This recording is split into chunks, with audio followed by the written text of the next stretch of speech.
전도란 말이 우리가 한국에서 교회에서 전도사, 전도부인 그런 말을 많이 쓰거든요. 근데 이게 기독교 용어가 아닙니다. 참 재밌는 것이 이 용어가 우리말입니다. 도를 전한다. 기독교를 전한다는 말이 아니고 도를 전한다. 그래서 전도입니다. 그래서 전도사, 전도부인, 이게 전도부 이런 게 다 여기서 나온 말인데, 그래서 가만히 보니까 초창기에 우리 한국 기독교가 이런 용어를 만들 때 굉장히 토착적인 언어를 많이 썼어요. 그래서 선교, 이 교를 전도한다 그런 것도 있지만 요즘은 선교로 말 쓰는데 사실은 전도로 말이 더 좋은 말 같아요. 이게 더 광범위하고 꼭 무슨 특별한 교를, 그리고 옛날에 우리 요한복음을 번역할 때도 도성인신, 도가 육신이 됐다 그랬어요. 하나님이고 예수 그리스도 그런 말 없이 도가 사람이 됐다, 육신이 됐다. 그래서 이 도라는 말이 굉장히 광범위.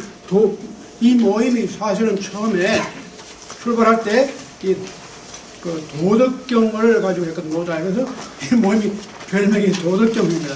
근데 여기요. 이게 한 나무 세 개. 아니 여기 다 들어가죠. 여기 있어요. 제가 다 가지고 있어요. 여기 있어요. 제가 다 갖고 있어요. 제 걸 어디 있는가? 제 거 저기. 여기 하나. 자, 그래서 오늘은 제가 몇 가지 시작하기 전에 말씀을 드리겠습니다. 우리 지금 이 모임하고 직접적인 관계는 없고, 또 우리가 지금 오늘 할 과제는 논어를 이제는 완전히 요약을 해가지고 오늘 나오신 분들이 정말 복이 있습니다. 왜냐하면은 지난 10년간 못 나왔더라도 오늘 나와서 됐습니다. 왜냐하면 오늘 이 한 번 강의가 논어 전체를 딱 한마디로 지배하는 겁니다. 그러니까 얼마나 좋습니까? 그러니까 몇 년간 논어 공부했다 다 필요 없어요. 이제 요거 하나만 기억하면 되거든요. 그러니까 이제 제가 마지막에 말씀드릴 텐데, 그 전에 이제 그걸 말씀드리고, 이 다음에 대학에 들어갈 입문을 잠깐 말씀드리고 이제 끝을 내겠습니다. 근데 그 전에 제가 몇 가지 말씀을 드리려고 그러는데, 최근에 이게 우리 모임하고는 전혀 관계없는 얘기인데, 제가 잘 알고 있는 제 후배입니다. 제가 굉장히 아끼고 사랑하고, 또 미국에서 공부할 때 제가 많이 이렇게 여러 번 만났고, 제 대학보다 상당히 후배인데, 젊은 분인데, 이분이 정말 좋은 공부를 해가지고 하버드에서 박사학위를 받고 한국을 나갔는데, 그 분야가 굉장히 희귀한 분야입니다. 그래서 많은 사람들이 공부하는 분야가 아니거든요. 그런데 그런 분야를 해가지고 한국 나가서 제가 조금 걱정한 것은, 저런 전문 분야에서 어느 학교가 저런 사람을 채용해가지고 그것을 쓸 것인가. 미국에도 큰 학교나 이 연구를 중심으로 한 학교에서나 아마 그런 걸 할 것 같다, 그런 생각을 하고 있었는데, 마침 한국 나가서 잘 풀렸어요. 그리고 또 재주가 좋아가지고 이 좋은 강연을 많이 해가지고 한국의 슈퍼스타 누가 그럼 여러분이 아마 아실 분이 많습니다. 근데 그래서 저는 개인적으로 굉장히 참 마음에 아이고 그렇게 나가서 워낙 이 매스컴을 잘 타고 글도 많이 써내고 인기가 좋아가지고 이 방송이니 TV니 아주 굉장한 그런 스타가 됐는데 며칠 전에 아주 충격적인 소식을 들었어요. 서울대학교에 사표를 냈습니다. 근데 그 이유가 표절입니다. 그래서 제가 어제 그저께 그 사실을 알고 또 서울에서 연락을 받았어요. 근데 이런 것이 거기에 대해서 조금 말씀을 드리고 싶어서 특히 한국 분들에게 이런 문제가 많이 생깁니다. 표절이 뭐냐? 우리 김명기 회장님도 잘 아시겠지만 요즘 목사들이 설교를 자꾸 표절을 하잖아요. 그리고 자기 학력도 표절 속이고 책도 표절하고 그러는데 이런 윤리가 이게 상당히 중요한 문제인데 이런 걸 한국 분들이 많이 그렇게 심각하게 생각하지 않는 그런 문화가 있어요. 그래서 처음 미국 오는 학생들이 제일 큰 문제가 한국에서는 그런 건 보통 다 하는 겁니다. 그런데 여기서는 그게 안 되거든요. 그리고 굉장히 엄격합니다. 예를 들어서 치팅을 한다거나 이렇게 그건 학교에서 쫓아내요. 징계 정도가 아니고. 왜냐하면 남의 지적인 것을 자기가 훔쳐보니까 도둑질은 마찬가지예요. 그래서 엄격히 다루는데 이제 한국이나 중국이나 이런 데 온 사람들은 이해를 못해요. 왜 이걸 그렇게까지 다루느냐. 그래서 이제 문제가 좀 생기는데 그게 좀 그런 기본적인 오리엔테이션이 필요해요. 이게 우리의 문화라든가 우리의 윤리적인 관점에 조금 우리 한국적인 토양에서 잘 이해를 할 수 없는 그런 면인데 지금은 이제 그게 많이 요즘 이제 한국이 많이 달라졌습니다. 그런데 제가 미국 올 때만 하더라도 그런 문제가 많았거든요. 그래서 저 자신도 그걸 잘 미국에 와서 공부를 하면서 뼈저리게 느끼게 됐지. 그전에는 그 정도로 이 사람들 좀 인용해가지고 페이퍼 내고 하는 거 별로 그렇게 문제를 안 삼았거든요. 근데 지금 이제 우리 한국 분들이 이제 그런 문제가 좀 생기거든요. 이분이 굉장히 유명한 분이고 정말 저는 자랑스러운 후배인데 이런 문제가 생겨가지고 참 마음에 좀 착잡해요. 근데 물론 그분은 학교를 두고 나와도 자기 개인적으로 워낙 인기가 있으니까 무슨 어떤 단체가 주관하는 그런 데서 이렇게 아마 따로 아마 그런 걸 계속해 인문 무슨 교양 이 서적이라든가 강연이라든가 이런 거 하게 되는데 제가 이제 얼마 전에 우리 최정원 박사님이 통계를 하신 분인데 이제 우리 여기 앉으신 분들이 다들 훌륭한 분들이 많아요. 근데 최정원 박사님이 나한테 아주 재미있는 말씀을 해요. 내가 이렇게 피땀 흘려가지고 글을 써봐야 5사람이는데 그게 전문가 그게 꼭 통계학이나 그런 게 인문과학 분야도 그렇습니다. 정말 전문 분야에서 자기가 연구해서 쓰는 글은 그렇게 많은 사람들이 읽지 않아요. 그리고 그걸 발표하는 저널이나 그런 전문 분야의 그런 글들은 그렇게 많이 그렇게 팔려나가는 책들도 아니고 그러니까 그 전문가 몇 사람들이 인정하는 겁니다. 근데 이제 이런 문화가 이제 미국 대학도 그래요. 교수가 되려면은 아무리 인기 있는 교를 아무리 많이 써도 안 돼요. 이게 워싱턴 포스트다 어디 방송에 나가서 했다 이건 다 맞짱 없거나 말이죠. 결국 평가는 뭘 받느냐면 5사람이 6사람이 읽는 거. 그런 데다 내가지고 그런 사람이 평가하는 걸 받아가지고 학교에서 평가한단 말이죠.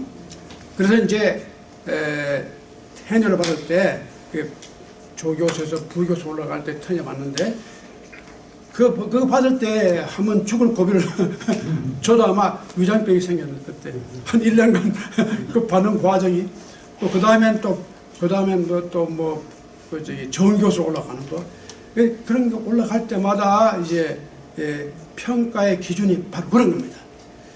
그런 것이 이제 심하니까 어떤 분들이 이제 지금 나간 그 후배도 아마 학교에 빨리 취직을 해야 되겠고 그러니까 뭐 연구 성과를 좀 급하게 해야 되는데 그러다 보니까 그만 여기저기서 자기가 그냥 그걸 뭐 쉽게 번역도 하고 뭐 이렇게 해가지고 그냥 자기 거라 이름을 낸 거예요. 근데 이게 이제 좀 한국에 또 어떤 분이 그것만 뽑아가는 저승사자가 있어요. 딱 해서 이 저승사자가 신학자, 목사들만 그렇게 잡아가요. 근데 그게 딱 걸렸거든요. 근데 이 사람은 그걸 딱 잡아가지고 다 해가지고 이번에는 뭐 연합 뉴스에다가 거기 기자들이 같이 해가지고 그걸 해내니까 이제 뭐 아무리 인기 있고 뭐 하지만 그 전문 분야에 나온 책이 딱 그건데 이게 자기 것이 아니었다 이런 문제 생기는데 그런 것이 우리 이제 한국 우리 문화에 참 아직도 이게 깊이 뿌리박고 있어요. 근데 또 일반적으로 말씀드리면 우리 한국 사람들도 이런 게 있습니다. 제가 얼마 전에 여기 계신 분은 그런 분인데 몇 년 전에 이 지역에 사시는 어떤 분인데 그걸 자꾸 신문에 내는데 남의 말을 막 자기 써서 내요. 그래서 내가 한번 만나가지고 그러지 마십시오. 그 글을 낼 때는 그 쓰는 건 좋은데 그 말은 어디서 나왔다, 누구가 했다 그렇게 한마디 하는 게 좋습니다. 그러니까 요즘 세상에 뭐 누구든지 다 뭐 인터넷에 왔다 갔다 하는데 그거 쓰면 어때? 그게 아닙니다. 그러니까 우리가 글을 쓰는 건 참 좋은데 글 쓸 때 이런 말을 누가 뭐 꼭 기록이 없더라도 누가 돼서 내가 들었는데 뭐 이런 말을 했는데 그 사람 말이 일리가 있더라 없더라 이렇게 한마디 하면은 그게 더 보기가 좋고 그 예입니다. 제가 예를 하나 드리죠. 제가 오래전에 우리 김명기 회장님 잘 아시겠지만 이 문인들이 시를 다 좋아하지 않습니까? 그래서 제가 어떤 모임에 가서 이 설명을 했어요. 이 파자, 이 한문을 갖다 쪼개는 걸 갖다 파자라고 합니다.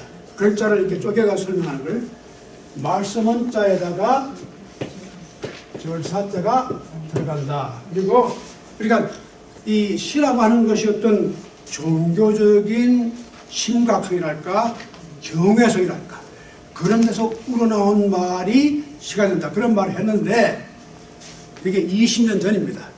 우리 김명기 회장님은 아마 잘 아실 겁니다. 우리 같이 들었으니까. 뭐 얼마 전에 어떤 신문을 보니까 어떤 분이 여기에 계신 분 아닙니다. 글을 쓰는데 이 말을 썼어요. 이렇게. 그러니까 이것이 아마 내한테 직접 들은 말이 아니고 누가 들어가지고 또 그 사람이 그 사람한테 전해준 얘기입니다.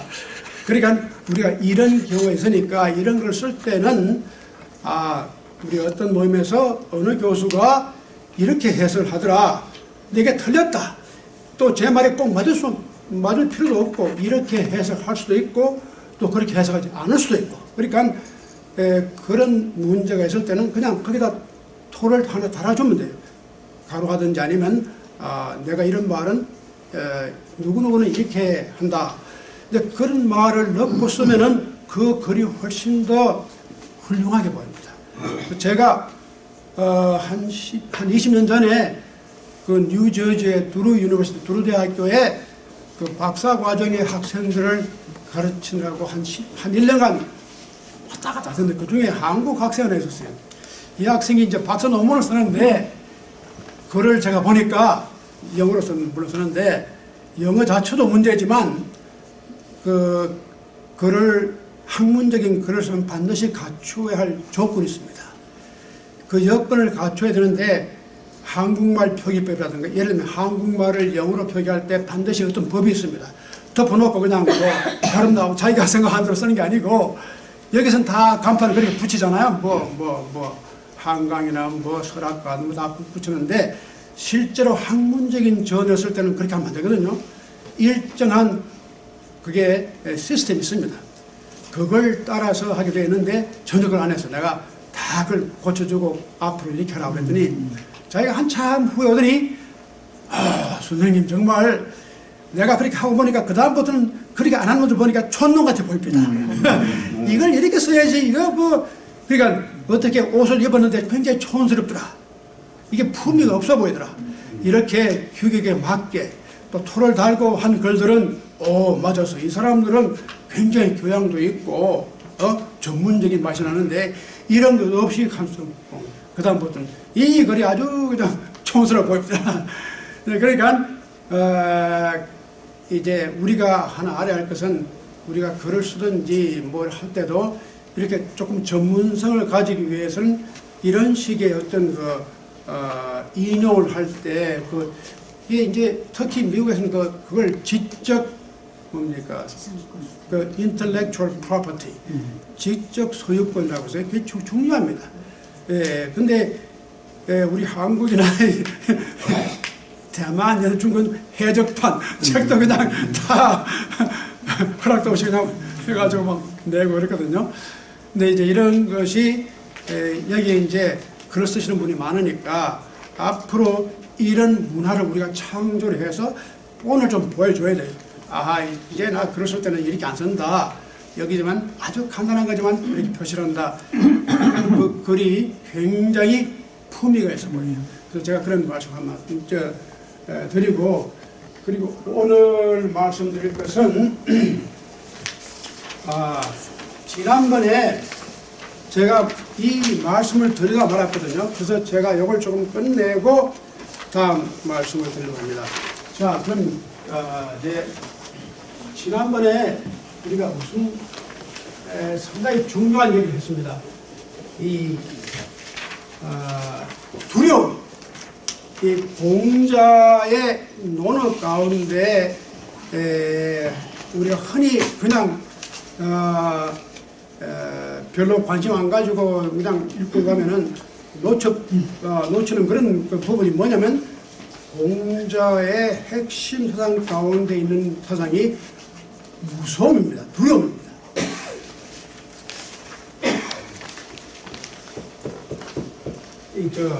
이 경외라고 하는 외자가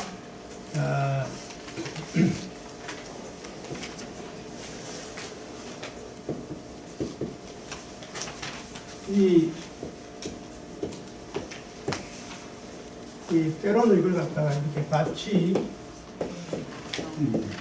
경외 이렇게 같이 쓰는데 이것이 왜 공자 사상에 이걸 뭐 다른 교훈이 많은데 이걸 얘기했을까? 근데 저는 이 이야기가 굉장히 공자의 정신성과 또 깊이는 종교성까지도 포함이 된다. 그래서 세 가지를 두려워한다 그랬어요. 첫째는 뭐죠? 여러분 다 잊어버렸네. 천명. 첫째는 천명을 두려워할 줄 알고, 두 번째는 대인을 두려워할 줄 알고, 세 번째는 성인의 말씀을 두려워할 줄 알고. 이 놀라운 얘기입니다. 천명을 두려워할 줄 알고, 대인을 두려워할 줄 알고, 그 다음엔 말씀, 성인의 말씀을 두려워한다. 이게 삼위일체입니다. 유교의 삼위일체가 몇 가지 있는데 그 중에 하나가 이 셋이 참 중요합니다. 하늘의 명이라고 하는 것이 이 천명사상은 제가 또 길게 말씀드리면 시간이 많이 가는데 간단히 말씀드려서 두 가지로 해석하는데 천명이 원래 공자가 만든 말이 아닙니다. 공자 전에 주공이란 그러니까 중국의 이 상나라, 나라가 이제 지나고 주나라가 서는데 주공이라는 사람이 그 어느 날을 다 이제는 그 부패되고 형편없으니까 나라가 없어버리고 주나라를 세웠어요. 나쁘게 말하면 이제 그 군사혁명같이 쿠데타를 해가지고 주나라가 서는데 이 주공이 아주 아주 정말 큰 공로를 하고 이 주나라의 찬란한 문화가 이루어지는데 이 주공이라는 사람이 나라를 세워놓고는 자기 주왕이 아니고 주공입니다. 자기 조카가 왕이 돼야 되거든요. 근데 너무 어리니까 자기가 그걸 이제 대신 supp정을 해준 겁니다. 그러다가 이 자기 조카가 이제 나이 많아지니까 그걸 그대로 물려줬어요. 우리 한국은 좀 택도 없지. 자기가 아주 왜 그걸 물려줘. 죽여버리고 그냥 자기가 왕을 하는 건데 그게 다 우리 한국 조선의 역사가 그랬거든요. 근데 이 사람은 그걸 물려줬단 말이에요. 그래서 후세에 아주 존경받는 주공인데 이 주공이 나라를 세워놓고 이제 어떻게 하면 백성들에게 내가 왜 이렇게 나라를 세웠는지 좀 설득을 시켜야 되겠다.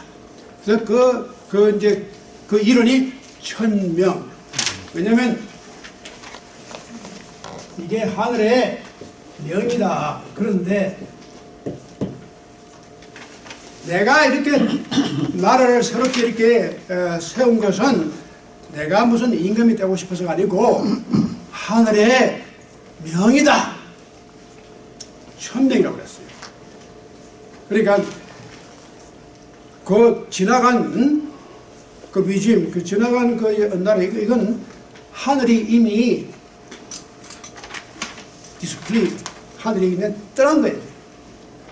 그리고 하늘이 우리에게 뜻을 차려주었다는 거예요. 그게 바로 이제 그럼 하늘이 뭐 어떻게 자다가 갑자기 하늘이 쫙 나와 야 내가 너한테 뜻을 주겠다 이런 거 없거든요. 요즘은 뭐 어떤 그런 사람들이 있지만 내가 밤에 자다가 무슨 소리를 들었다든지 뭐 하느님이 나한테 이걸 하라든지 근데 그거 다 믿을 거 하나도 없거든. 다 거짓말이지. 그럴 리가 없단 말이에요. 근데 이 주공은 아주 솔직하게 그거 아니고 천명이 뭐냐? 백성이 하는 말이 그게 천명이야. 백성의 마음이 백성의 뜻이 나와 함께 있으면 내가 천명을 가진 것이고 백성의 뜻이 나한테 떠나버리면 내가 천명을 잃어버린 거예요. 그 말이 맞는 말이죠. 그러니까 나중에 맹자에는 아주 이거보다 더 철저하게 나옵니다. 이 민심이 천심이 되고 아주 뭐 나중에 우리 맹자 공부할 때 나오겠지만 그 이러한 정치적인 그 의미의 천명이 그 후에 이 중국이나 한국까지도 많이 영향을 주었는데 불행하게도 이런 좋은 사상이 있는데도 민주정치가 안 나왔어요. 그게 제가 이제 항상 가지는 의문인데, 그래 이제 제가 그런 걸 하다가 얼마 전에 제가 논문 하나 썼는데, 이거 다 여러분이 뭐 영어로 써가지고 이제 했기 때문에 그것도 조금 복잡해. 그런 걸 내려면은 거기에 갖춰서 내기 때문에 그 일이 많아요. 그래서 제가 한 1년 전에 그걸 몇 년 동안 하다가 사실은 김대중 대통령하고 그 싱가포르의 이관유하고 제가 말씀드렸지만 민주주의에 대한 논쟁을 했다고요. 그런데 이관유는 6.25 사상 가운데는 민주주의가 나오기 힘들다. 그런데 이 김대중은 나올 수 있다. 맹자를 봐라. 이제 하고 나하고 싸우는데 그 얘기 나중에 하고 이렇게 해서 천명이라는 것이 어떤 그런 백성의 마음 이런 뜻도 있고 또 한 가지는 그 공자가 50에 뭐라고 했습니까? 지천명. 내가 50이 돼가지고 천명을 알았다. 그런 뜻의 천명은 자기도 어떤 인간적인 어떤 그런 의무감이 아니고 어떤 우주라든가 하늘이 흘러가는 일종의 운명까지는 안 가지만 그래도 인간이 다 파악은 못하지만 이 우주 전체를 흘러가는 어떤 힘이 있어가지고 내가 그런 힘에 따라갈 수밖에 없었다. 그걸 내가 아는 것이다. 그리고 공자가 내가 이렇게 일평생 가르침을 강조하고 이렇게 하는 것도 내가 하고 싶어서가 아니라 어떤 하늘의 뜻이 나를 불러서 한 것이다. 아주 겸손한 자기 고백입니다. 그런 의미에서 천명이 참 두려운 거죠. 이것이 내 개인적인 뭐 행복이나 사명감, 뭐 의무감이 아니라 이건 하늘이 나한테 그래도 나를 선택해서 준 거 아니냐 말이죠. 이게 참 중요한 것이 여러분이 우리가 청소부가 되고 뭐 우리가 선생이 되고 우체부가 되고 이게 다 제가 볼 때는 천명입니다. 하늘이 우리를 불러가지고 이런 일을 베끼신 거니까 그런 자기 소명의식을 가지면요 자기 일하는 게 달라져요. 이게 단순히 내가 뭐 할 수 없이 이게 내가 그냥 죽기 살기 못하는 거다 이게 아닙니다.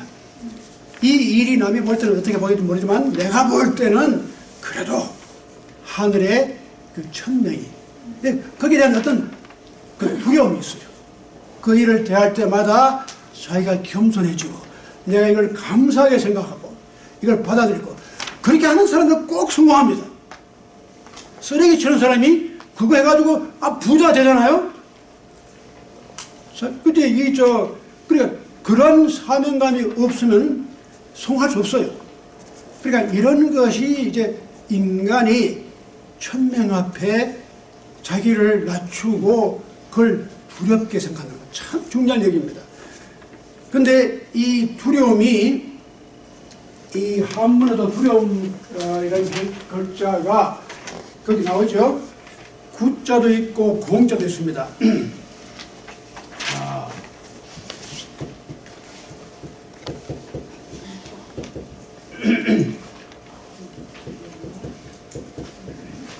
또 이게 뭐 공자도 이렇게 있는데 특별히 왜 의자나 이 구라고 하는 것은 무서워하는데 예를 들면 호랑이가 막 나를 따라온다. 그건 그러니까 엑스터널 객관적으로 외부에서 주어지는 그런 threat 또 공도 그런 무서움입니다. 우리말에 공처란 말 있지 않습니까? 예, 자기 아들을 무서워하는 것도 공입니다. 이게 오해가 아니고 무섭거든요. 근데 이 공처가를 순수하게 우리말하면 무슨 말인지 아닙니까? 이게 모르죠. 이 공처가 한문이거든요. 우리 최현배 선생님이 한글 전문합니까? 이 최현배 선생님이 참 재밌는 말 하는데 아내 무섬장이 아주 기가 막혀요. 아내 무섬장입니다. 그리고 그 비행기가 뭡니까? 비행기는 날털. 이 최현배 박사 다 이런 걸 만들어낸 사람이에요. 이화대학교를 배꽃 배움집 이렇게 했는데 이 공이라고 하는 것은 그런 의미에서 저희가 두려워하는 거죠. 그러니까 그러나 외는 자기 마음 가운데서 우러나오는 두려움이에요. 자기도 모르게 꼭 두려워 뭐 한다는 어떤 이유가 없이 그냥 자기도 모르는 사이에 자기 마음 속에서 그렇지 이건 내가 조심스럽게 두려운 마음으로 이걸 섬겨야지.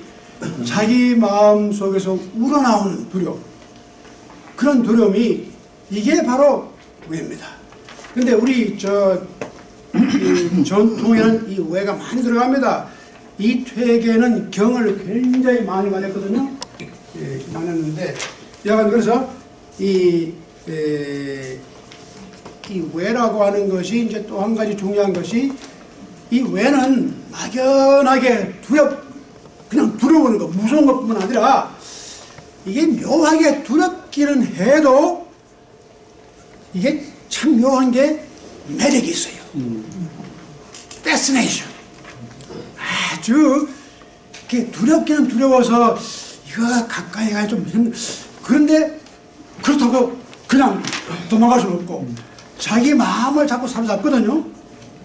이런 묘한 마음이 그게 바로 그 오또라고 하는 독일의 유명한 철학자고 신학자가 그게 the idea of holy 거룩이라는 것이 바로 그런 거다. 그래서 인간이 가장 두려워하면서도 동시에 그 두려움에서 벗어나지 못하고 한없이 매력을 느끼는 것, 자기가 빠져들어가는 것. 우리가 일반적인 일상생활 가운데서도 종종 그걸 느껴요. 뭔가 자기 마음 가운데 두려움이 있으면서도 또 굉장히 거기에 대한 어떤 아주 환상적인 어떤 매력을 느끼는 것. 이 두 가지 감정이 교차되는 그런 감정, 이런 것이 바로 왜입니다. 이걸 그래서 저는 이 감정을 가지고 논어를 제가 분석해 가지고 발표를 했는데 이것도 또한 5사람밖에 안 읽는 그런데 해가지고 여기서는 제가 나중에 차차 풀어가지고 말씀드리는데 제가 다 영어로 써서 내는 데는 다 그런데요. 5사람밖에 안 읽는데 그런데 그러니까 그거는 읽으면 보통 읽으면 힘들어요. 그게 뭐 굉장히 그 용어도 어렵고 뭐 그게 토도 뭐 많이 다르고 그래서 그런데 이야가 그것이 이제 제가 다시 논어를 다시 내가 분석하면서 우리가 왜 논어 가운데 종교선이 있느냐 하는 것을 제가 이제 그걸 제가 아규를 하면서 그 논문을 썼는데 약간 이것이 바로 왜가 가지는 특징입니다. 그런데 이 구나 공은 그게 없어요. 그런 매력이 없어요. 공처가가 뭐 에이구 저 마누라 또 저리는 가지고 할 수 없이 해야지 뭐 그게 매력이 있는 건 아니거든요. 근데 이 왜는 마음 가운데 그게 있어요. 자기 자신은 모르게 끌려가요. 이게 일종의 그래서 그걸 저는 모럴 카리스마 제가 그렇게 말을 만들어서 붙였는데 이게 어떤 도덕적인 어떤 그런 카리스마가 있어요. 그래서 그게 굉장한 매력이 있어요. 그래서 옛날에 우리 시골에 가면요 어떤 할아버지들은 싹싹 지나가면 저도 모르게 존경합니다. 정말 그런 분이 계시거든요. 인격적으로나. 그래서 나도 모르게 고개가 숙여지고 정말 정말 훌륭하다 이렇게 그런 마음이 저절로 우러나오는 그런 마음이 그게 이제 왜입니다. 그런데 여기에 그래서 이 세 가지를 하늘을 무서워할 줄 아는 사람, 대인을 근데 이 하늘이 우리 인간의 모습으로 변하면은 그게 바로 군자나 대인이 돼요. 군자는 그걸 아는 사람이에요. 여기서 대인 그럼 great man 그런 사람을 내가 알아보는 것, 존경하는 것이 그게 이제 왜 그 사람이 하나의 인간이지만 그분이 하늘의 명을 어떻게 보면은 우리 기독교식으로 말하면 인카네이트 하늘의 뜻이 인간의 모습으로다가 나타나는 것. 그것이 대인이라는 게 바로 그런 거죠. 그리고 이제 말씀이라고 하는 것. 이 기독교 특히 개혁교회는 말씀을 굉장히 강조합니다. 종교개혁 이후에 기독교는 굉장히 말씀 중심, 하나님의 말씀, 성경 말씀이 그러니까 성부, 성자, 성령인데 이 말씀이 바로 성령의 역할을 해가지고 말씀이 이루어지는 거예요. 성령은 아무나 쓴 게 아니라 성령의 뭡니까? 감동, 감화를 받아가지고 쓴 글이 바로 그러니까 성령의 감동 없이는 이런 말씀이 안 나옵니다. 그러니까 그 말씀을 그렇게 중요하게 생각하거든요. 그 성부, 성자, 성신, 그러니까 이게 이제 삼위일체가 되는데, 그래서 이 세 가지로 그 말씀이라고 하는 것이 이렇게 이 서양 역사 가운데도 로고스란 말, 이게 말씀이란 말입니다.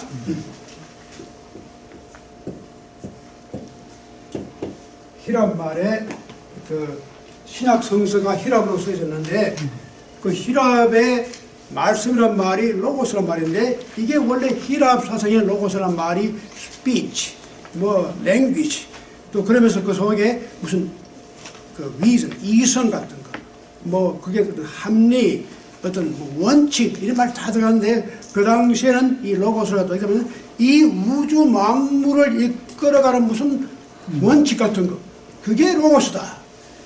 그러니까 요한복음을 쓴 사람은 원래 그 독자들을 갖다 요한이라는 사람은 자기가 지금 상상하며 쓰는 이걸 쓰는데 내가 누구를 대상으로 이걸 쓰고 있느냐. 이 사람은 그 마태, 마가, 누가하고 전혀 다르게 이 사람은 히랍 사람들, 이방인들, 이 사람들을 상대로 쓰니까 그 사람들에게 맞는 말을 고른 거예요. 로고스란 말. 그러니까 그런 측면에서 볼 때 이 로고스는 동서를 불문하고 굉장히 말씀이 중요합니다. 그 제가 요즘 이율곡의 성학지교를 이게 지금 이런 말씀 그리기엔 제가 부끄러워요. 이게 제가 워낙 제가 게을러가지고 이걸 이게 몇 년째 지금 하고 있는데 그걸 참 이게 빨리 하려고 그러면 또 무슨 문제 생기고 해요. 근데 이거 번역을 지금 하고 있는 중인데 거기 보면은 그 서론에 율곡이 참 재미있는 말을 합니다. 이 죽기 한 2년 전에 이 성학이라는 것은 무슨 거룩한 학문의 그런 뜻이 아니고 그때는 성학을 유교 전체의 전통을 다 성학이라고 했어요. 그리고 성인, 뭐 군자, 그러니까 그래서 이 유교 전체를 다 종합하는 어떤 그런 책을 하나 쓰겠다. 그런 야심을 가지고 이걸 써서 이제 그 선조한테다 갖다 이제 자기가 바치는데 그 서론에 이런 말을 씁니다. 이걸 읽을 때 내가 말을 쓰는데 이 말이 내 말이 아닙니다. 성현들의 말입니다. 그러니까 나를 보지 말고 이 말씀을 보십시오. 그러면서 아주 간곡하게 이 말은 성현들이 벌써 대대로 내려오면서 하신 말씀이니까 그 말씀을 우리가 두려워하고 그 말씀을 존경하는 것이지 그 사람을 보고 존경하는 게 아닙니다. 그런 말을 썼어요. 상당히 의미 있는 말입니다. 그러니까 옛날부터 그 말을 쓴 사람을 보지 말고 그 말을 봐라. 그 말이 그 사람 말이 아니고 대대로 성현들이 주신 말을 우리가 전하는 얘기다. 우리 전번에 그랬죠. 공자가 자기는 수리부자. 그래서 이 전달하는 거다. 그 전달이 바로 말씀의 전달입니다. 그래서 이제 이 삼위가 이 하늘과 또 그 하늘이 인간적인 모습으로 대인이 되고 또 대인이 하신 말씀, 이 세 가지가 다 이렇게 엇물려 가지고 이루어진 거지. 그런데 이 대인이란 게 좀 무슨 뜻이 있냐면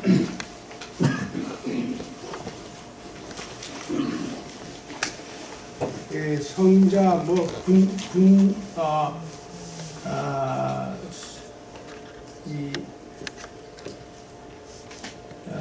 대인 큰 사람이 대인인데 몸집이 큰 게 아니라 위대한 사람이다. 그런 뜻인데 이 좀처럼 유교 전통에서도 대인은 많이 씁니다. 특별한 사람들이 이렇게 왔을 때 뭐 대인 그런 말 쓰는데 여기에 한 가지 재밌는 게 서양에서 선교사가 왔거든요. 그런데 여기다가 어떻게 쓰냐면 양대인 이 서양에서 어떻게 우리가 뭐 그렇지 않습니까? 이 그 양이라는 게 다 그 양을 그래 붙이거든요. 양식, 한식, 양은 다 서양이 양복, 우리 양복 있지 않습니까? 양장. 그 양을 다 그러는데 대인은 양대인. 그는 이상하다. 이 사람들이 그 서양에서 온 사람들은 뭐 그렇게 대단하게 뭐 선교사를 생겨서 대인까지 붙일 게 뭐가 있느냐? 그래서 좀 제가 조사를 해봤어요. 왜 이런 사람들이 그 때로는 사실 처음 뭐 저 기독교 들어올 때 막 핍박도 하고 그러잖아요. 그런데 그러니까 1800년대, 1900년대 개신교 선교사들이 들어올 때 양대인이라는 걸 쓰는데 제가 우리 기독교 초창기 좀 말씀을 드리고 싶어요. 우리하고 지금 직접 관계는 없지만 이 재미있는 얘기인데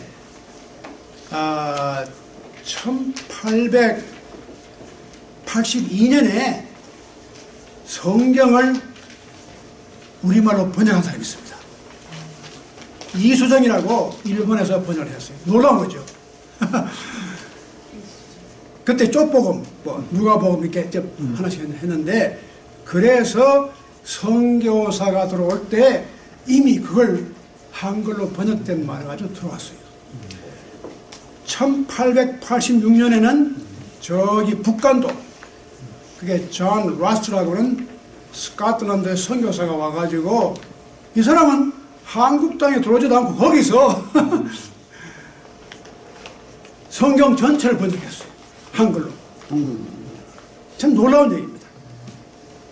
네, 그러니까 그런 사람들이 한글을 번역할 때 어떻게 했을까? 놀라운 일이죠. 근데 이제 나중에 그 자세한 얘기 나오겠지만, 그리고 이제 1800년대, 1900년대 되면은 이제 선교사들 가운데 초창기 선교사들이 굉장히 한국 문화에 대해서 관심을 많이 가졌습니다. 가져가지고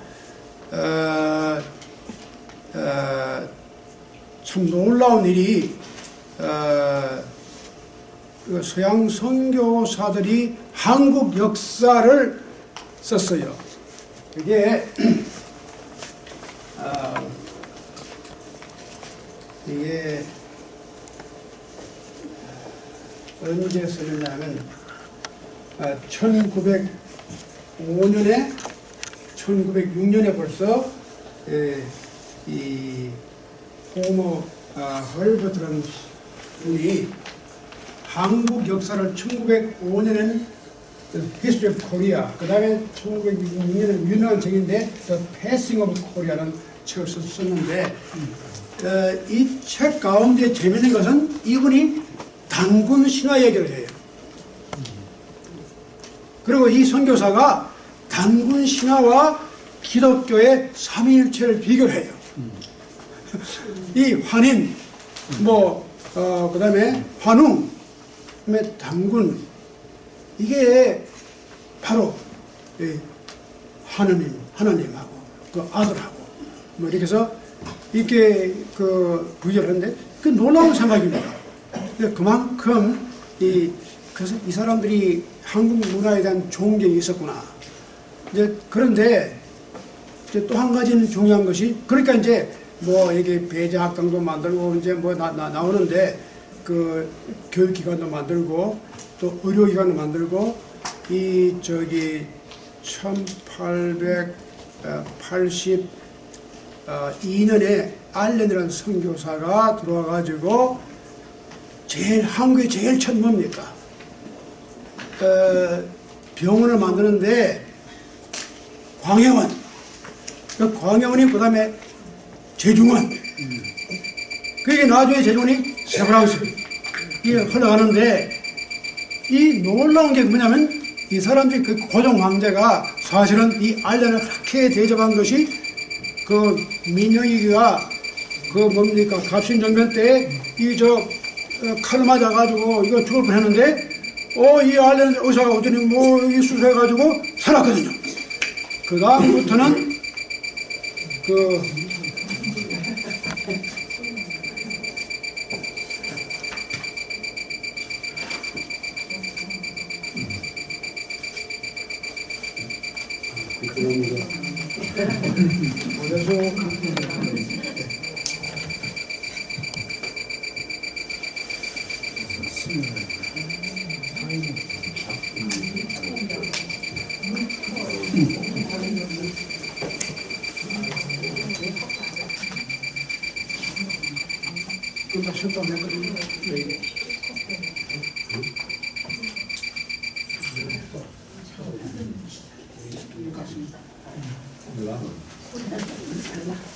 그래가지고 이제 이 사람이 그 다음에 이제 에이비스는 사람이 와서 의학 학교를 만드는데 알렌 의입니다. 왕을 갖다가 이제 이 의가 이 임금님만 이렇게 뭐 이렇게 그 옛날엔 다 이 의사가 왕을 돌보는 의사는 굉장한 지위에 있지 않았습니까? 그런데 그래서 대우를 잘 받고 이러는데 나중에 이제 돈이 없으니까 뭐 다시 이제 이렇게 해서 이제 미국 북장로교에서 이제 돈을 보내가지고 세브란스라는 사람이 돈을 내가지고 이렇게 뭐 학교도 만들고 했는데 그 후에 놀라운 사건이 뭐냐면 이 사람이 백정을 수술했어요. 그래서 백정을 고쳐줬어요. 의가 백정을 고쳤는데 이건 조선 500년 역사 가운데 한 번도 있은 일이 없습니다.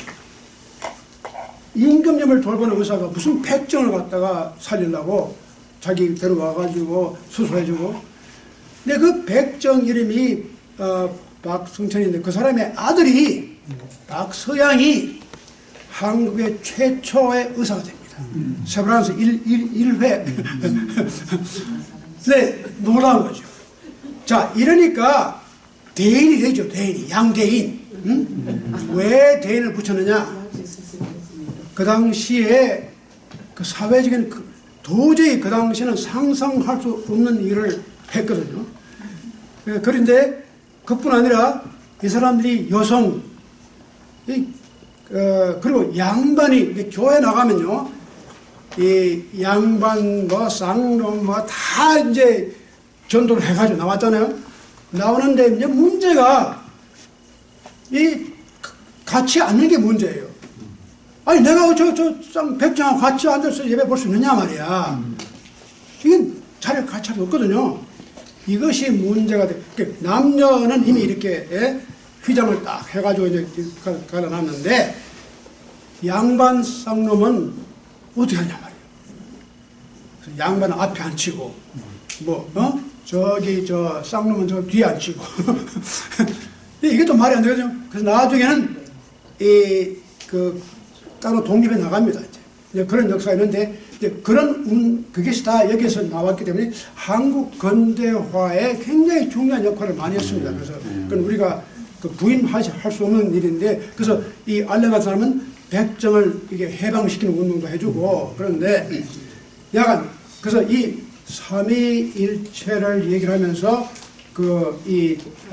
단군 신학까지도 인용했던 그런 사람들이 그 당시에 굉장한 학식이 있고 그런데 지금 그 후에 온 사람들은 이만하지 못한 사람이 온 것 같아요. 초창기에는 굉장한 그것을 많이 왔습니다.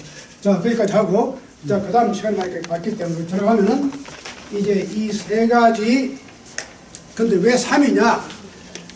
제가 오늘 불교 얘기를 조금 하려고 그래요. 이 불교에도 세 가지가 있어요. 삼보라는 게 있는데, 이 삼보가 뭔지 아십니까? 세 가지 보물입니다. 우리 트레저.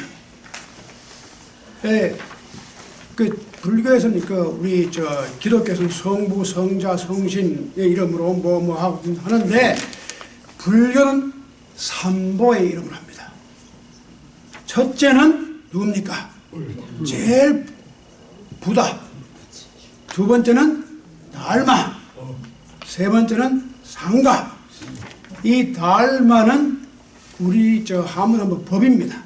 이 법이라는 게 무슨 리갈 그런 율법적인 법이 아니라 부처의 모든 가르침을 법이라고 합니다.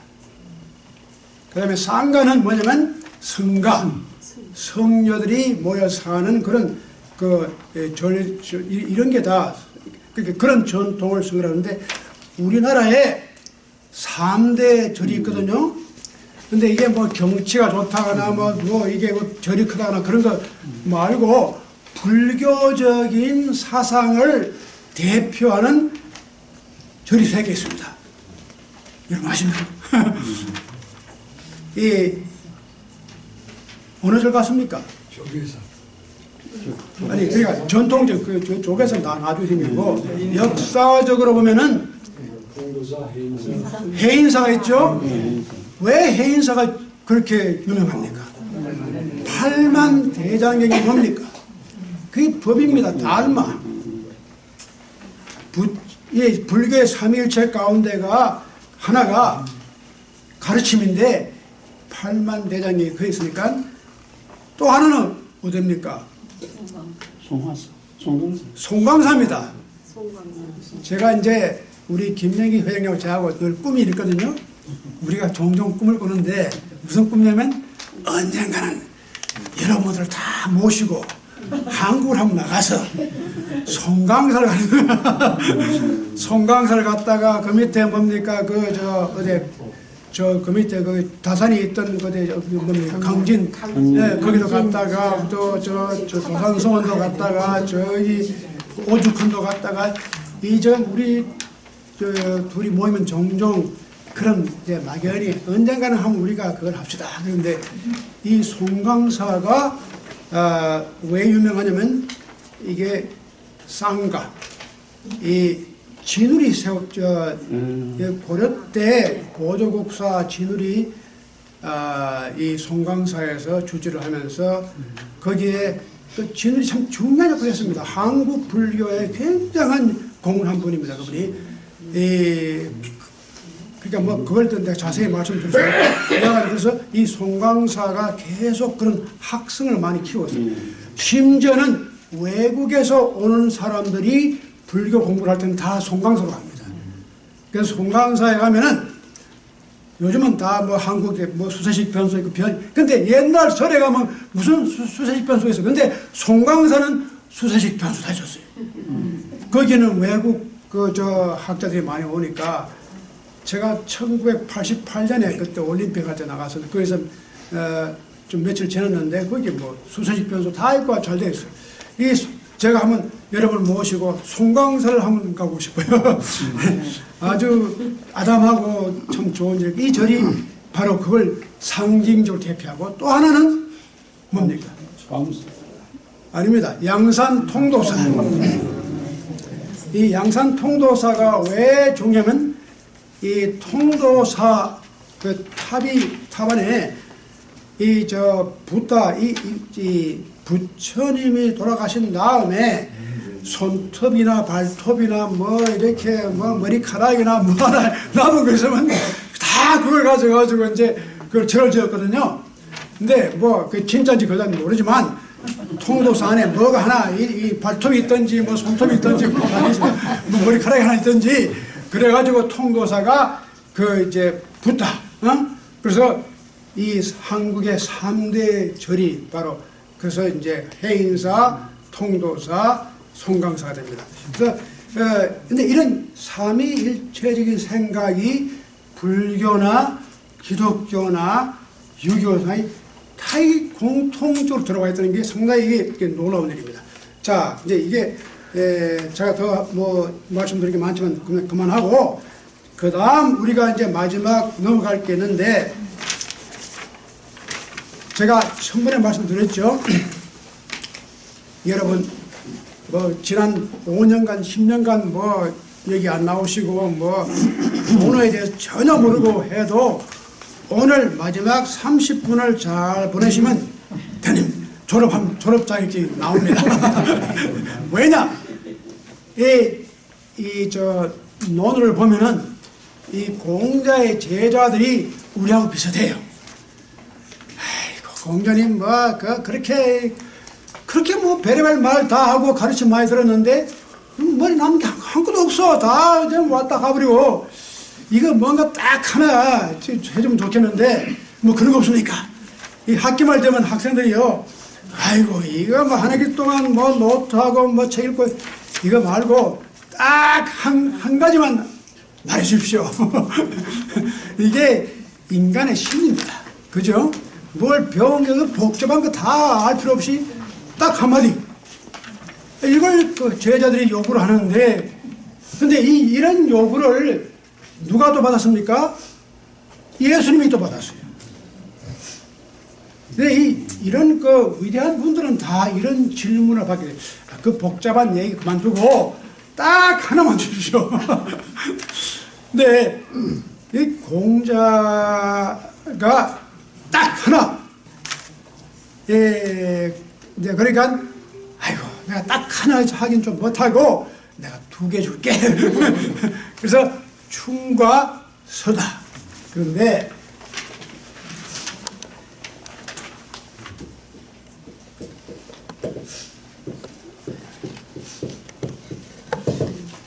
이 충이라고 하는 것은 사실은 그렇게 중요하지 않아요. 이게 그래서 말인적선 뭐 충서 그렇지만 실제로 그 다음에 내려가면은 나중에 또 이제 그 둘 중에 하나를 고르십시오. 그러니까 공자가 고른 게 뭡니까? 서입니다. 충이 아니고 서입니다. 근데 이 서가 뭐냐? 아주 간단합니다. 그 복잡한 거 하나도 없어요. 이건 뭐 누구든지 다 아는 얘기인데 이 서가 자기한테 내가 받기 싫은 건 남한테도 하지 말아라.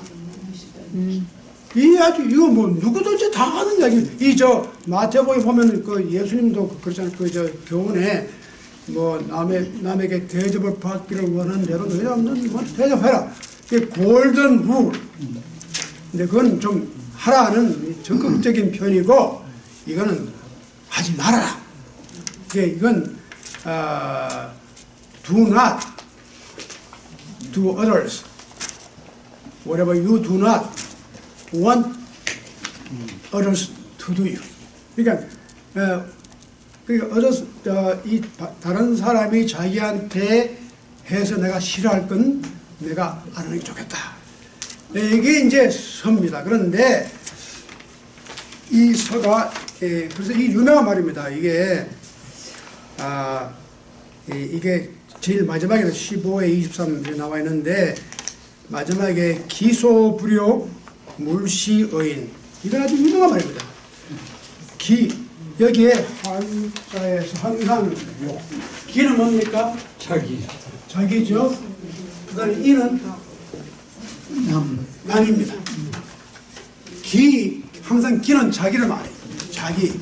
이는 다른 사람. 그러니까 기소불욕. 내가 원하지 않는 것. 기소불욕. 몰시. 뭐를 하지 말란 말이죠. 베풀지 말라. 남에게 하지 말아라. 이것이 골자입니다. 골자예요.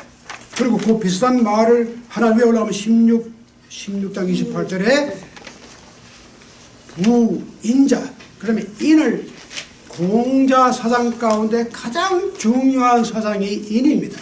이 인자가 인인데 이 인을 이렇게 말합니다.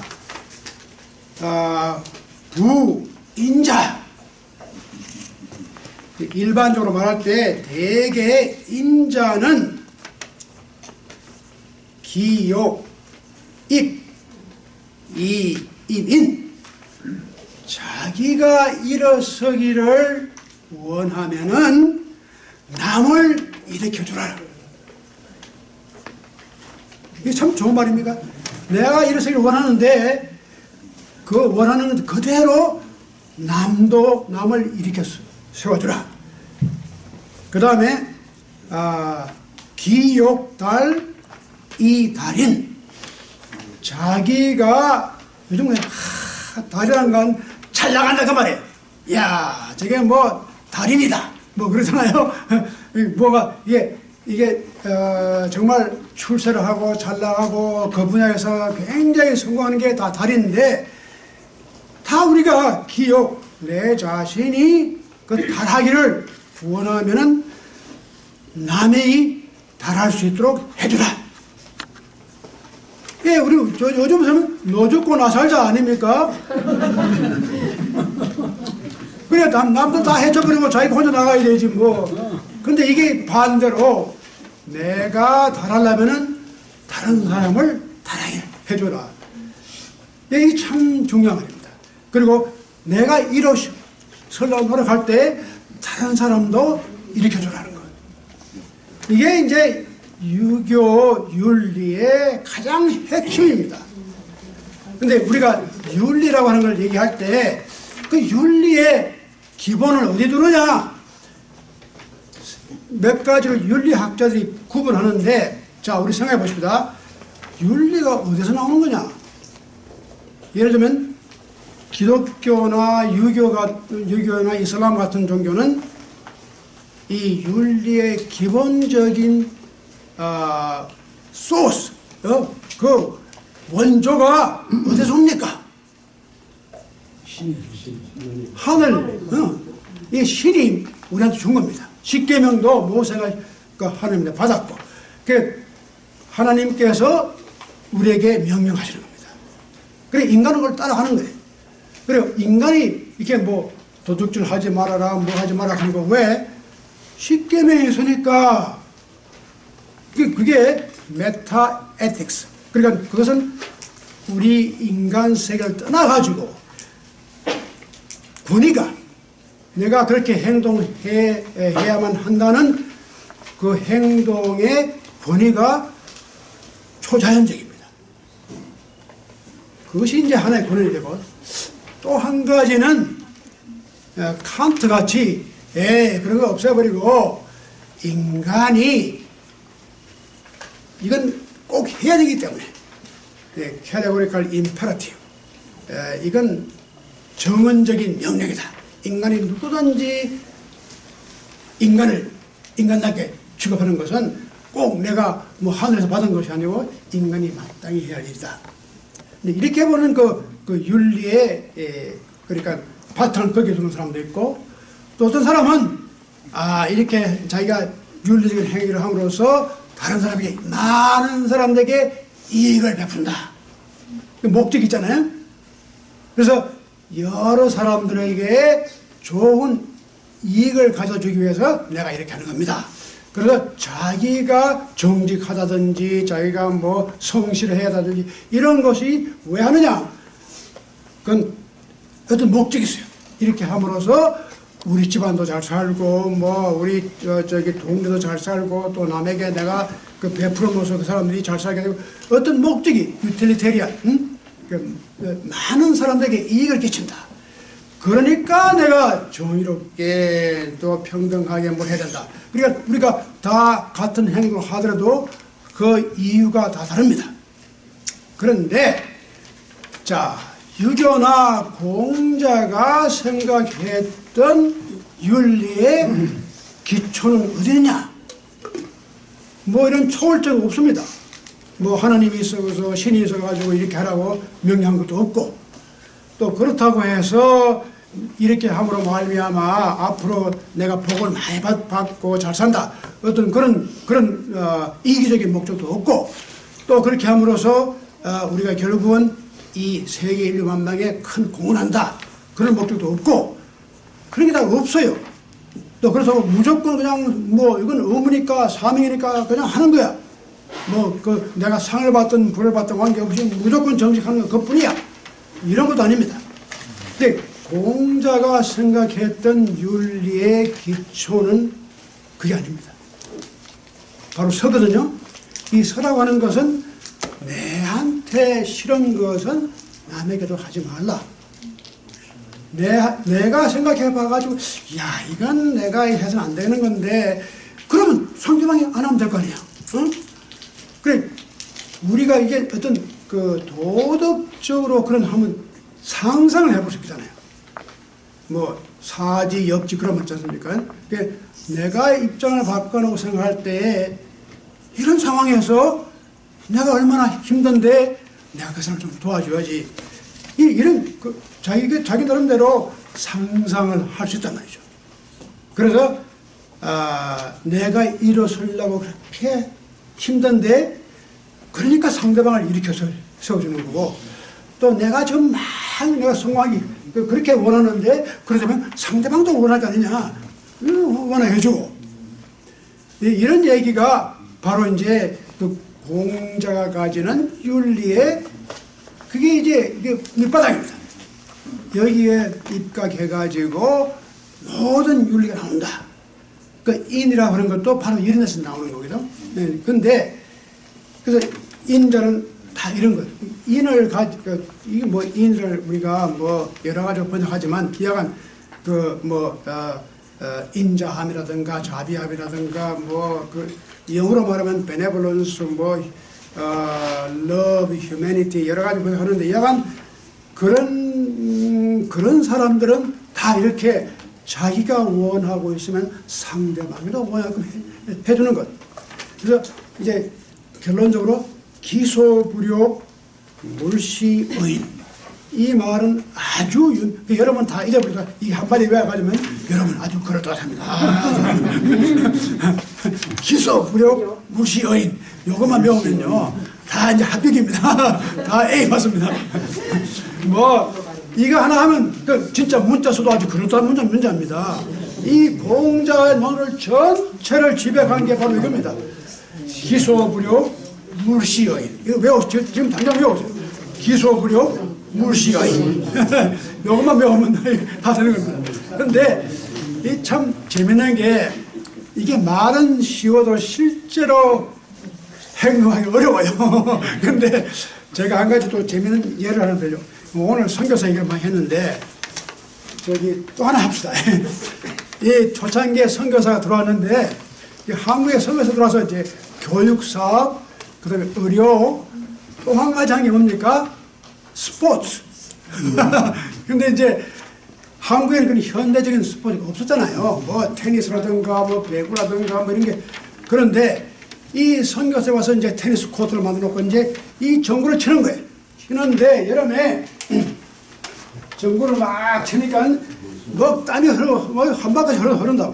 이제 그 가족들이 와서 앉아가지고 이제 보고 말이지 박수도 치고 막 응원도 하고 그러는데 그 양반이 가설 탁 쓰고 말이지 상투를 가서 이 저 지나가다 가만 쳐다보는 거예요. 이야, 저 양대인이 조금 부족한 게 있구나. 저 뭔가 좀 어리석은 데가 있어. 이 더운 날 저렇게 땀을 뻘뻘 흘리면서 저거 할 게 뭐냐. 우리나라는 종들이 많아. 이 종들을 좀 시키고 자기는 앉아서 이렇게 보면 될 건데 왜 그 자기가 나가서 이걸 하고 있느냐 말이야. 그래서 자기 집에 가서 야야야 종들도 데리고 와서 양대인 놈들 이제 그렇게 땀내지 말고 이 사람들을 시켜가지고 앉아가지고 구경하십시오. 이랬다는 게 일화가 있어요. 근데 이게 바로 그겁니다. 우리가 아무리 상상을 해도 우리 세계 안에서 상상해요. 저 사람에게 내가 뭘 좀 좋은 걸 해주고 싶어도 내가 생각하는 세계 안에서 상상하는 게 그거죠. 아이고 우리 종 좀 불러다가 저거 좀 시키지. 왜냐면 그 사람들의 세계를 내가 모르니까. 그래서 이거를 우리가 기소불욕 물시의인을 하려면은 내 마음만 가지고 되는 게 아닙니다. 그럼 뭐가 필요하냐? 상대방을 알아야 돼요. 상대방을 알기 위해서는 자기가 겸손해져야 되고 상대방을 받아들여야 돼요. 상대방의 문화나 상대방의 가치관이나 상대방이 뭘 좋아하는지 그걸 알아야 돼요. 아프리카에 이제 우리가 어린애들 뭐 배고프고 그러니까 우유를 보낸다. 그래서 이게 우유도 이렇게 가루로 된 거, 파우더 된 거, 그런 우유를 많이 보냈거든요. 옛날에 제가 어릴 때, 그때는 국민학교 아닙니까? 영덕 여기 참 제가 하나 빠졌는데, 영덕이 참 중요한 곳입니다. 경상북도. 여러분, 내가 또 이제 우리 모시고 가면 한번 영덕을 데려갑니다. 우리 윤원조 박사님이 자꾸 영덕 간제 있고, 거기 그 바다하고 그 산하고 뭐 이거 복보들하고 사진을 많이 찍어 나한테 보내줬었는데 한번 제가 여러분을 모시고 영덕을 나가서 내가 안내를 하려고 합니다. 그런데 그 영덕에 있을 때 거기 그 기회가 많이 납니다. 예. 그때 제가 그 국민학교 다닐 때 이 구제품이 많이 나왔는데 우리 학교에 가면은 그 우유를 타가지고 우유를 끓여줬어요. 여러분 생각하면 그 우유 먹었어요. 근데 그거 먹고 설사가지고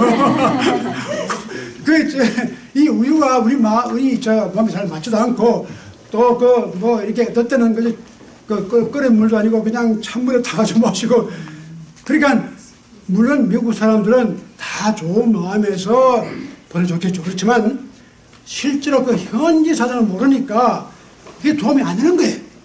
그러니까 우리가 정말 이 기소, 불효, 몰시, 의인 하려면은 상대방을 아는 지식이 필요해요. 우리가 상대방한테 배우려고 노력해야 돼요. 상대방을 모르고는 도저히 이게 되지가 않거든요. 그래서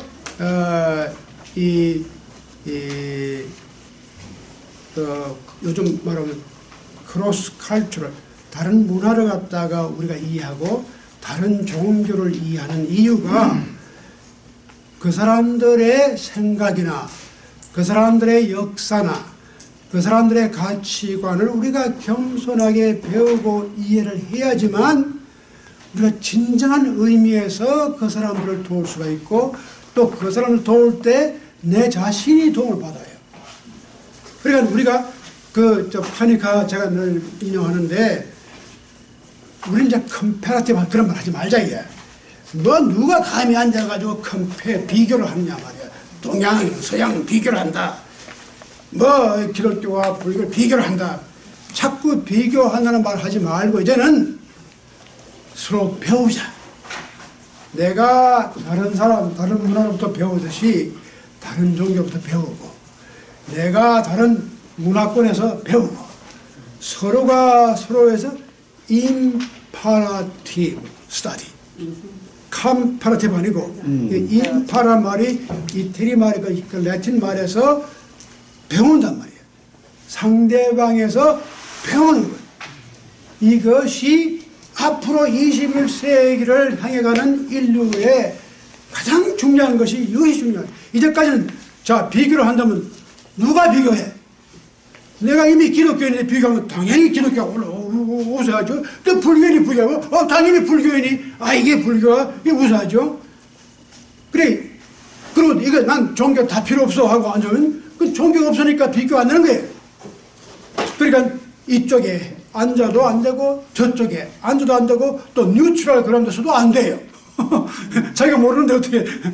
그러니까 이런 게 비교가 우리가 뭘 비교하는 말 자체가 상당히 어려움이 많아요. 그래서 이제는 그런 비교를 누가 감히 자기를 무슨 심판자에 앉아가 비교하는 거죠.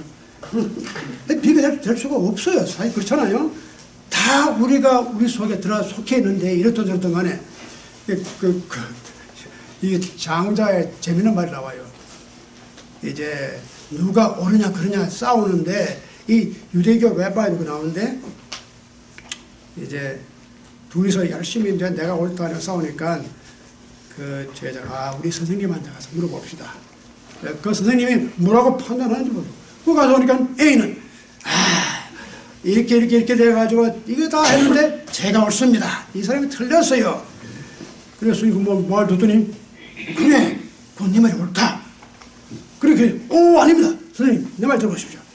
이게 이렇게 돼가지고, 이제 모든 걸 설명해가지고 다 그러니까, 이 레바이가 앉아가지고, 그래, 네 말이 맞다. 그러면 그 옆에 있던 제자가, 선생님 참, 그러면 안 되죠. A가 맞다고 했으면 B는 틀렸다 그러고, B가 맞다고 했으면 A가 틀렸다고 해야지, 너도 맞다. 너도 맞다. 이러면 되겠습니까? 그러니까, 너도 맞다. 니도 맞구나. 니 말도 맞다. 그러니까 이게 다 맞는 거예요. 그래서 이 장작 가운데 그런 일화가 나와요. 누가 그런 심판하겠느냐. 이미 그 사람이 너 입장에 서게 되면 당연히 네 입장을 옹호해 줄 거고, 또 저 입장에 있는 사람이 그 말 들으면 또 저 입장을 옹호해 줄 거고.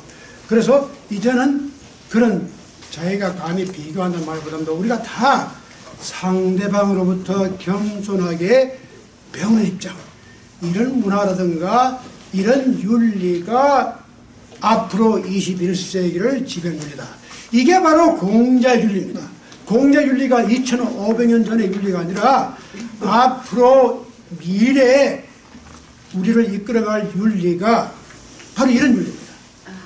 서로가 서로에게 배우고 서로를 알면서 기소부력, 물신, 의인, 이 원칙에서 모든 걸 추리해 나가면은 그게 모든 윤리의 등록이 이루어진다.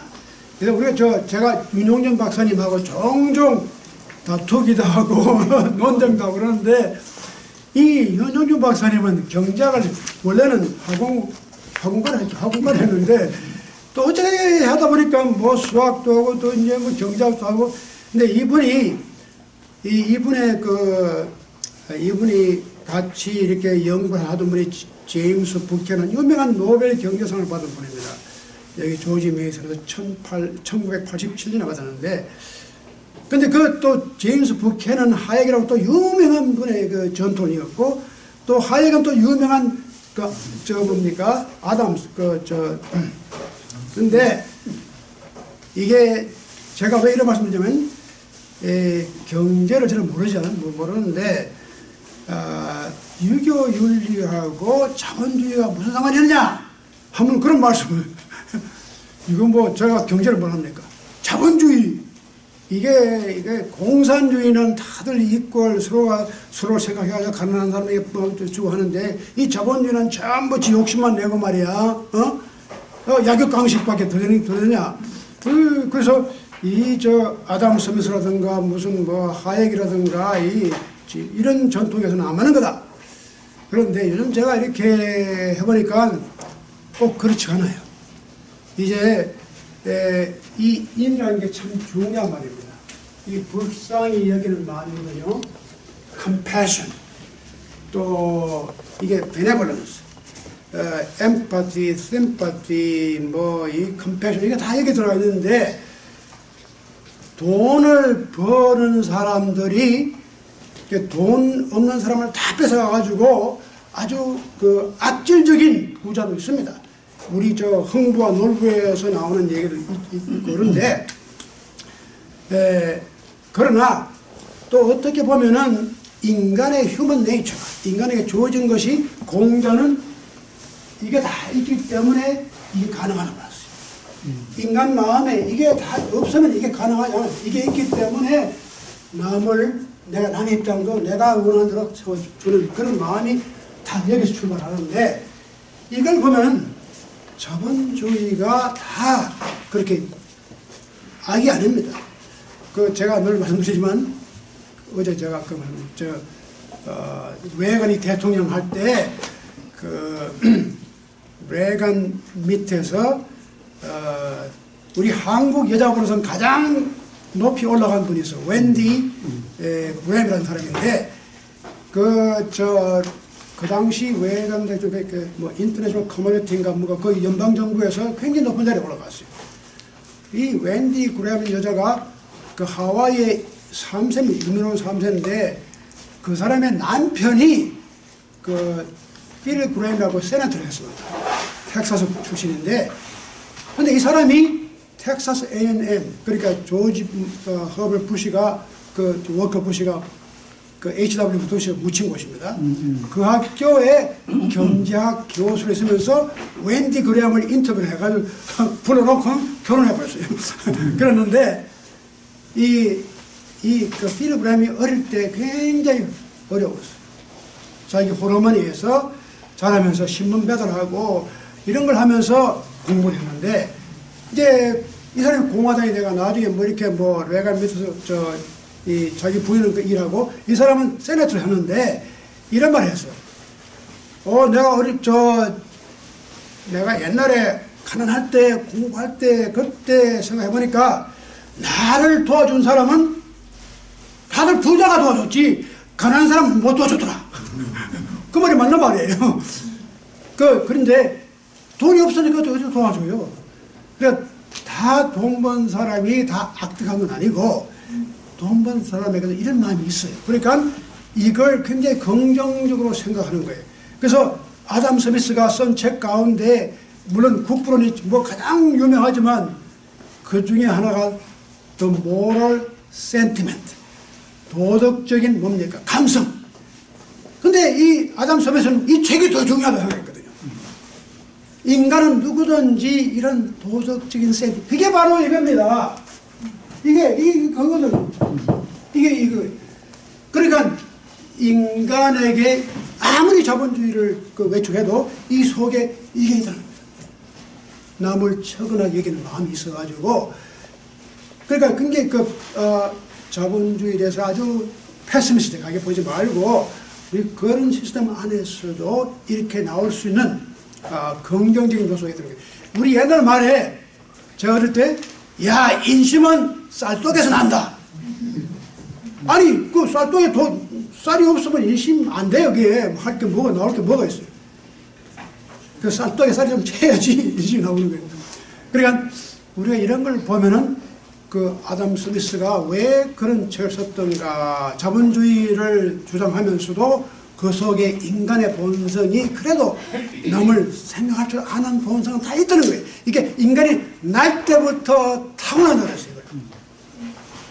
이게 인간이 이게 주어지는 게 아니라 사람은 날 때부터 이런 마음을 타고나기 때문에 아무리 자본주의가 되더라도 그래도 그 제도 안에서 또 다른 제도를 만들어가지고 이것을 막아주는 제도가 생긴다는 거예요. 그런데 이 아담 스미스가 어느 나라 사람이죠?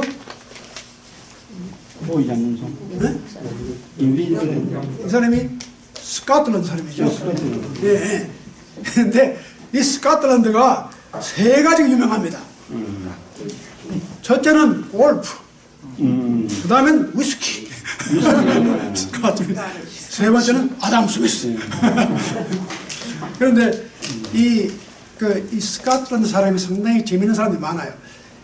제 친구가, 아주 친한 친구가, 제일 친한 친구 가운데 하나가 이 한 30년 우리 학교에서 같이 이렇게 한 과에서 일하고 있는. 근데 이 친구가 한번 이런 말이에요. British conquer the land, Scots ready.